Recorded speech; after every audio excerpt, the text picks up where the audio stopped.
হর হর মহাদেব শম্ভু সদাশিব। যদি মন পরিষ্কার করতে চাও তো সন্ধ্যা আরতিটা একবার দেখে নাও। দেখাবো কেদারনাথের একদম অরিজিনাল সন্ধ্যা আরতি, একদম অরিজিনাল সন্ধ্যা আরতি। কেদারনাথে যেটা রিয়েল মিউজিকের সন্ধ্যা আরতি হয়েছিল সেটা আমি তোমাদের আজকে তুলে ধরবো। তো চলো দেখো, এই যে আরতির আগে সবাই এই যে বসে আছে, সবাই ওখানে ধুনুচি ফুনুচি ধরাচ্ছে, তো মন্দির রেডি করা হচ্ছে। আরতি হবে, এক্ষুনি শুরু হয়ে যাবে আরতি।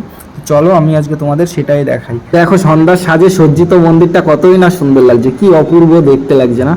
ওয়াও, ভোলেনাথ হর হর মহাদেব বাবা। একবার জন্য শুনে দেখো, মনটা একদম ফ্রেশ, একদম পরিষ্কার হয়ে যায়। তোমরা সন্ধ্যা আরতিটা একবারের জন্য শোনো, দেখো খুব খুব ভালো লাগবে, খুব ভালো লাগে। এতটা সুন্দর তোমাদের হয়তো আগে কোনোদিন লাগেনি, অনেকটা ভালো লাগে। তো সবাই কমেন্ট বক্সে এসে একটু হর হর মহাদেবটা বলে যাবে, দেখবে বাবা সবার মঙ্গল করবে। তো চলো এবার আরতিটা দেখা যাক।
ओम जय गंगे गौरी,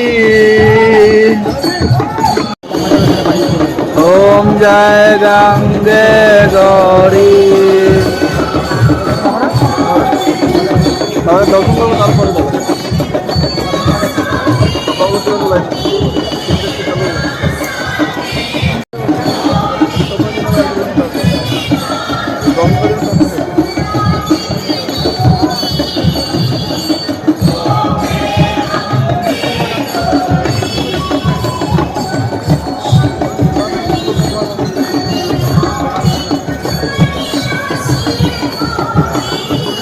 তো আশা করি কম বেশি সবাইকে একটু আনন্দ দিতে পারলাম, সবাইকে জিনিসটা দেখিয়ে কত সুন্দর একটা দৃশ্য সবাইকে দেখালাম। তো কেউ যেন কমেন্ট বক্সে এসে হর হর মহাদেবটা বলতে ভুলো না। সবাই দেখবে বাবা তোমাদেরও ডাক পাঠাবে, তোমরাও অবশ্যই যেতে পারবে। আমি বলি তোমরাও যাও, তোমরা সবাই গিয়ে দেখে আসো, বাবার দর্শন করে আসো। হর হর মহাদেব।